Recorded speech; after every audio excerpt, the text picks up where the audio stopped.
guys, how you doing today? Sunday. Coronavirus madness is happening. Let's talk about some jazz, get our minds off some of that panic. We're gonna be alright, people. We've gotten through much worse things. We survived World War II. You know what I mean? Let's keep our history in mind. Just use this as an experience and a chance to know how most of the world actually lives. I did an episode about some of this panic and hysteria. I encourage y'all to watch it. And just remember to love. Keep love out front. Keep empathy out front. You know, and understand that people struggle all the time. And this little inconvenience will survive. Today we're talking about Atlantic records. 12 records I love, I think are important, that people should own. Atlantic's a very important label. They kind of get a little bit less credence, I think, as a great jazz label, in part because they were such a major part of rock and roll history and soul history, with Ray Charles, Aretha Franklin, you know, Led Zeppelin, the list of rock and roll bands, AC/DC, that made Atlantic home in the 60s and the 70s and the 80s and the 90s. It's made Atlantic to us think that that's what Atlantic was. But for the most part, Atlantic was a jazz label when it was invented. The Ertegun brothers, Nashua and Ertegun. Ahmet Ertegun, Turkish immigrants. They were the two founding members. Another guy named Herb Abramson was a part of the label, who went on to found Jubilee a year or so later. They started this label in New York, and they wanted to record this jazz music and some of the blues, and they were very instrumental in recording a lot of very important artists. And history will show that while they have a lot of, I don't want to say filler, a lot of lesser known titles, which is all great playing still, Atlantic was a label that was willing to take chances. They were willing to record black artists. They were willing to record unconventional music that big labels wouldn't touch. And even in some cases, the great jazz labels wouldn't have recorded some of these things in the time frame that Atlantic does. We're talking Teddy Charles right now, a great vibraphone player. It's a tough record to find, number 1229. The Atlantic Jazz series starts at 1200, which I'm guessing is just a reference to the 12-inch LP. So it's a nice, easy sequence to remember. Anything in the 1200, 1300, 1400 series is going to be pretty straight ahead jazz, with hints of blues, hints of soul at times. But they had a separate imprint called the 8000 series that had more of their pop, more of their vocal, more of the blues stuff. So the 1200 series is going to stay fairly jazz driven for most of its lifetime, and it's there through the 60s and of course in the 50s. This Teddy Charles record, he plays a lot of greats. He has a record on Prestige that's really worth seeking out, maybe two. He has a couple on Bethlehem. Gigi Grice is on this, J.R. Monteros is on this, Don Butterfield's on the tuba, Jimmy Rainey on the guitar, Mal Waldron on the piano, Teddy Kotick on the bass. It's a pretty name-driven lineup. The Teddy Charles Tentet, which obviously is 10 people. It's a great little cover. Atlantic has a fairly solid art department. They make some pretty good covers and a lot of great music. Album worth seeking out. It's actually fairly modern, but with that cast of players, it would have no choice but to be modern. You know, it was kind of very much a forward-thinking session by a lot of the great modern players at the time, and we're talking probably 1955. A guy that's fairly important to jazz that most people know nothing about was a great Italian-American by the name of Lenny Tristano. And he has a couple records on Atlantic, but this one in particular, again from 1955, documents him experimenting with some modal, some free, some even avant garde edges. And it's kind of unheralded in a lot of ways, and George Russell is given most of the credit and documentation for being that innovator, But Tristano, people know, was coming up with ideas. And they were before his time, and he doesn't get the credit. But he's a brilliant player. And one side of this record, if I recall correctly, is far more modern and out there than the other. This one's a little bit more straightforward, but let's see if we can dive into this a little bit. We got time, right, people? Let's go to the other side. I just want to give it a real quick listen.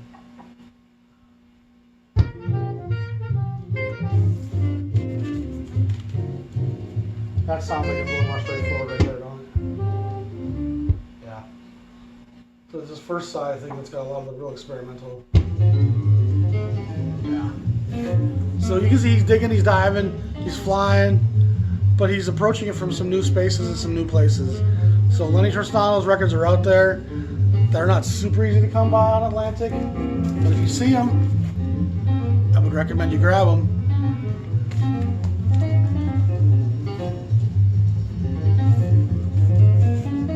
Old St. Louis Hawks, by the way. Another record I like a lot.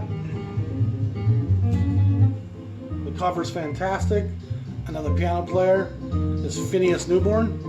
I don't know how well you can see that, but he's obviously the pond in Central Park. You can see the great New York buildings in the background.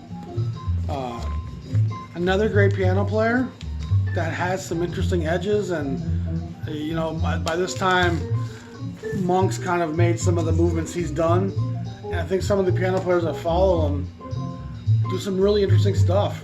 Oscar Pettiford's on this, Kenny Clark is on this, and Calvin Newburn on guitar, whose name I don't really know.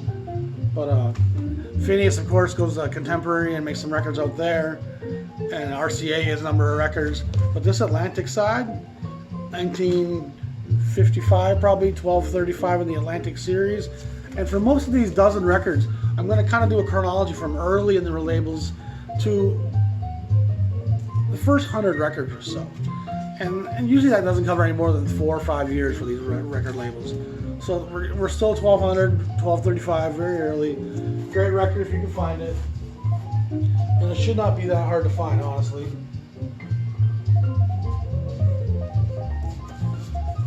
Now, one of the most important records in jazz,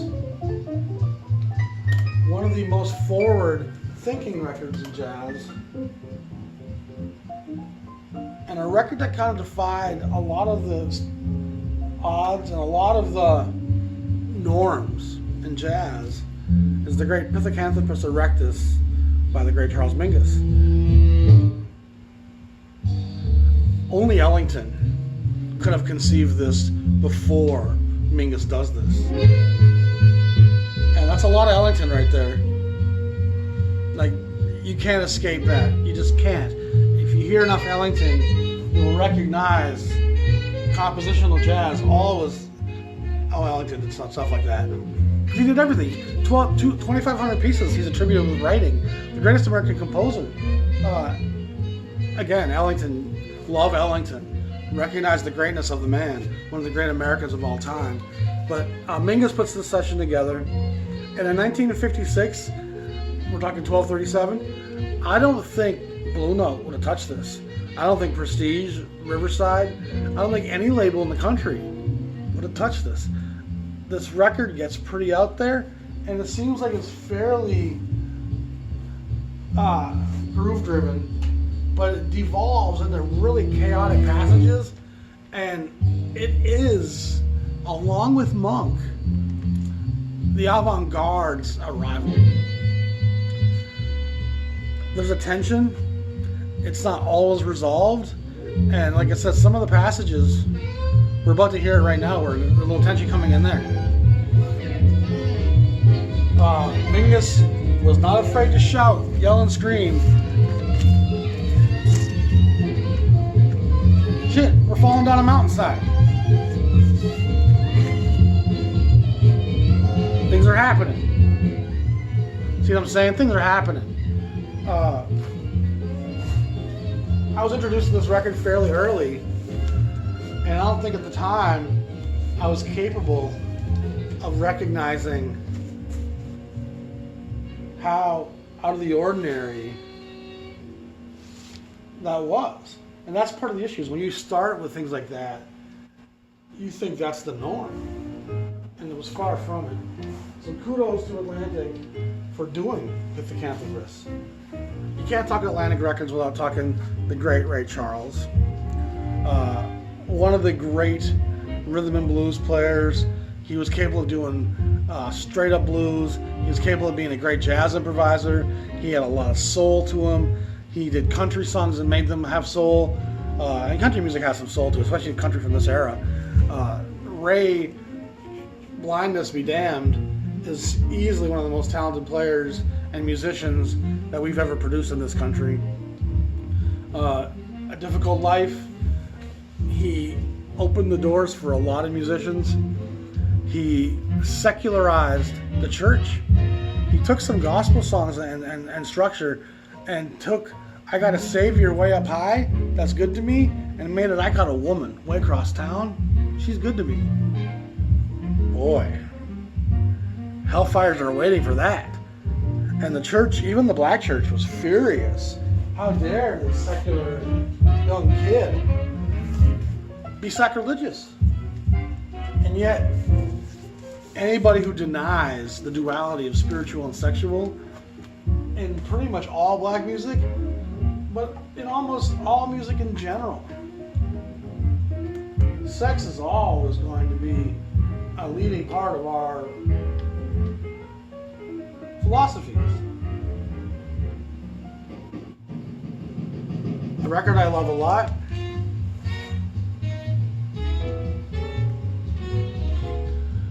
Blakey with Monk. Not a combination you would expect, and it's a bit of a weird one-off, and I'm actually not sure how this session comes about. Blakey, of course, by 1278, he's firmly entrenched in Blue Note, and Monk's probably at Riverside by this time. But it's actually a really good record, and it's interesting to hear the Jazz Messengers. And this is a very early version of the group. I believe Hardman's in the group still. Johnny Griffin, Spanky DeBrest, Blakey, and Monk on the piano. And it's interesting hearing this group shape and fill around Monk. And in the passages where Monk's kind of sitting out, they're playing straightforward here. But that intro was anything but straightforward. Harbin's a great player. I love Johnny Griffin. And of course, we all know plenty about Monk and Blakey. If you want to know more about Art Blakey, I got a great series on him. I highly recommend you check them out.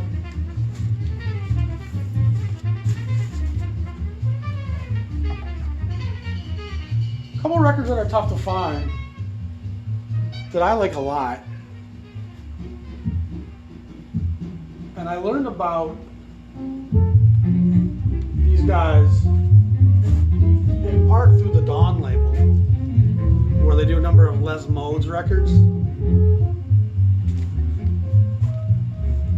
Julius Watkins and Charlie Rouse. Of course, Rouse plays with Monk for a long time, but he also plays with Julius Watkins a long time. He was a French horn player. Here's another record they did on Atlantic. So they have 2 records on Atlantic. They have 2 or 3 records, I think 2.5. I think they have 2 full records and one side of a record on the Dawn label. It's a label that people don't know much about, but they had some great Zoot Sims stuff. They had some great Les Modes stuff. There's some really cool stuff on the Dawn label. Only about 24 releases, but it's great stuff. Great art department as well at Dawn. Somewhere between a Blue Note and a Bethlehem. Hard driving stuff a lot of times.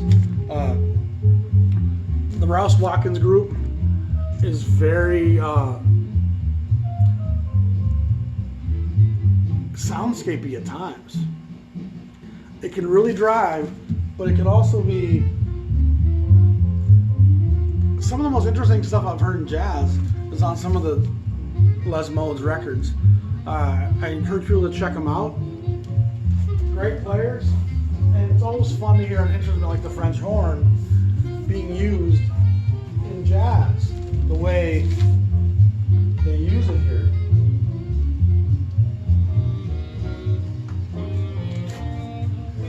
Here's one of the reasons why Atlantic is in most jazz collections, Giant Steps. I've done a series of videos on John Coltrane. Most jazz fans are going to know this record.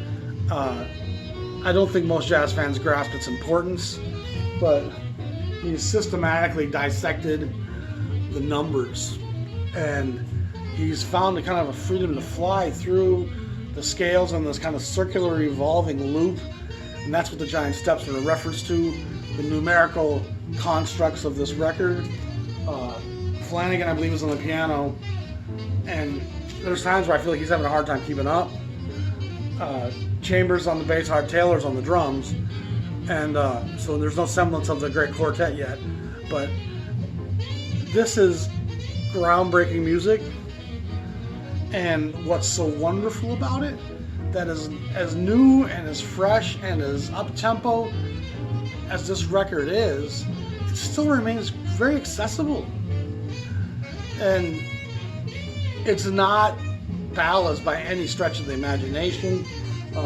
Giant Steps flies, Spiral flies, Countdown flies.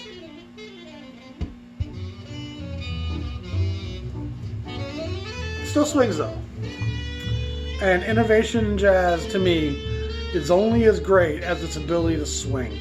When it stops swinging, when it stops being sexual in its nature, when it stops becoming accessible to ears, innovation becomes a deterrent, and that becomes a byproduct of jazz, a descendant of jazz. And some of that music can still be great, but let's not call it jazz. Jazz has to swing. Jazz has to be able to tap its foot. It's just the mandate of the music. I'd be remiss to not show my favorite things. This was a big, big hit for both Coltrane and Atlantic. Up until this point, Coltrane was pretty much Miles Davis' sidekick, and that's how he was known.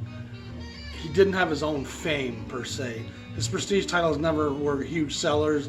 I'm sure they've sold far greater now in posterity than they ever did in the late 50s. And it was Kind of Blue was a huge breakthrough. But again, that's 59. I think this is probably the same year, if I recall, maybe even 60. But this record launches his career. I'm pretty convinced Impulse signs him because of the success of this, which he didn't really ever, I think, get back to that. There's an edited version of the single, My Favorite Things, that was in jukeboxes and just kind of across the country, and you can still hear it in bookstores today. And I think if that's your only perception of Coltrane as My Favorite Things, you could be in for a real eye-opener if you go out and buy Ohm or Ascension. Coltrane takes a lot of learning because there's a lot to his career. That's an important record. They also document some of the older cats like Coleman Hawkins. Bill Jackson's on this record from the MJQ. On the Vibes, Love Milt, real lyrical storyteller on the vibraphone. Coleman Hawkins is the great tenor player. There's probably no Coltrane without Coleman Hawkins. Of course, Coltrane ends up making a record with Milt Jackson later on Atlantic. That's We're Seeking Out Bags and Train.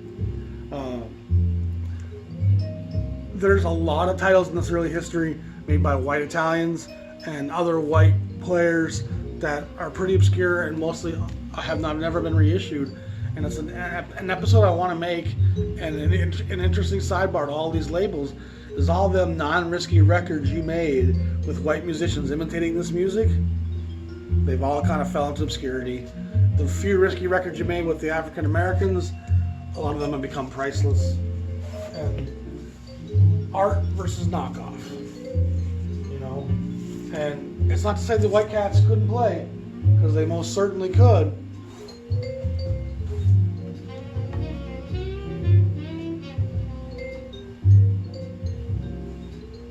Now, obviously a very important guy,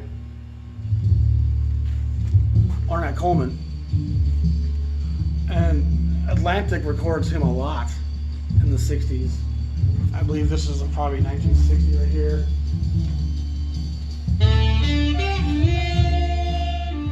Here they are kind of tearing the structures of jazz apart. This is free jazz. We're abandoning melody and chord structure, and we're going just for straight improvisation. It's very mental exercise, I think. You gotta really be thinking on your toes, which I think reduces the feel somewhat. Ornette Coleman for me at times is brilliant, but for the most part I'm gonna shy away from these records and don't have a lot of time to listen to stuff that's gonna be... It's not chaotic yet, but he certainly is capable of it. It's an important piece of jazz history, and it's one of the doors that once opened was never re-shut. Dig Ornette stuff on Atlantic, but buyer beware and know what you're getting into. It's hard to really understand until you spend some time with it. A record I love and a player I love is Philly Joe Jones. And to me, Philly is kind of the definition of cool. He has a couple records on Atlantic. Drummers weren't often given records as leaders, so it's great that Atlantic gave him this. Bill Barron's on tenor, Michael Downs, Walter Davis, Paul Chambers. It's a fine record. A lot of swing going on.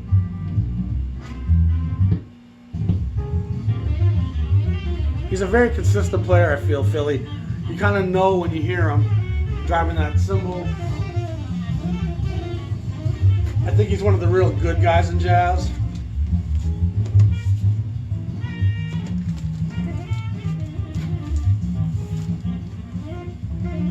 Probably one of the guys that have been a lot of fun to spend time with would have been Philly Joe Jones, who of course is a staple at Blue Note, and even probably more so at Riverside.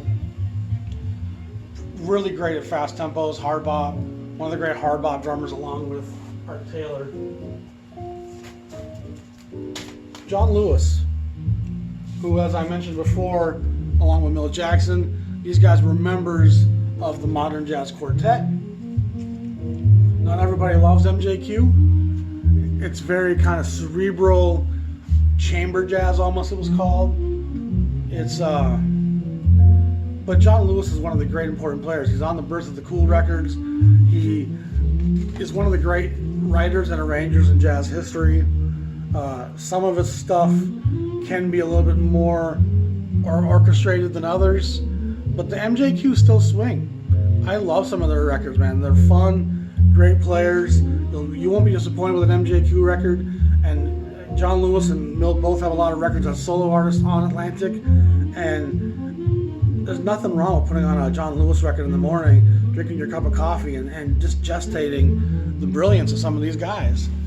So there's nothing wrong with MJQ and Milt Jackson. Again, great player. And last I want to show you, there's a lot of great singers on Atlantic. I'm not giving you too many of them in this episode, but Lurleen Hunter. Blues, jazz, bit of soul. Guys like Joe Turner made a few records on the 1200 series and more in the 8000 series. A lot of artists in Atlantic will do records on both. Chris Connor, Ray Charles. You'll have a few records that are going to be on the 1200. They're going to be jazz instrumental. Then you're going to make kind of poppier, more vocal records on the 8000 series. It's all great. Love it. Atlantic had a great engineer in Tom Dowd. I like the sound of most Atlantic records. I think they sound great. Atlantic Records is a wonderful, wonderful label. Dig out your Atlantic records, collect them, even the titles you don't know. So we got to 1344 here. So we basically covered the first 150 or so Atlantic, and there's a ton of great stuff I didn't pull out. But you can see that Atlantic was willing to take risks. Coltrane, Coleman, Mingus. These are some really jazz noteworthy titles on a label that doesn't get the credit that it should. So dig Atlantic. I'm the Jazz Shepherd. I'll talk to you soon. Peace.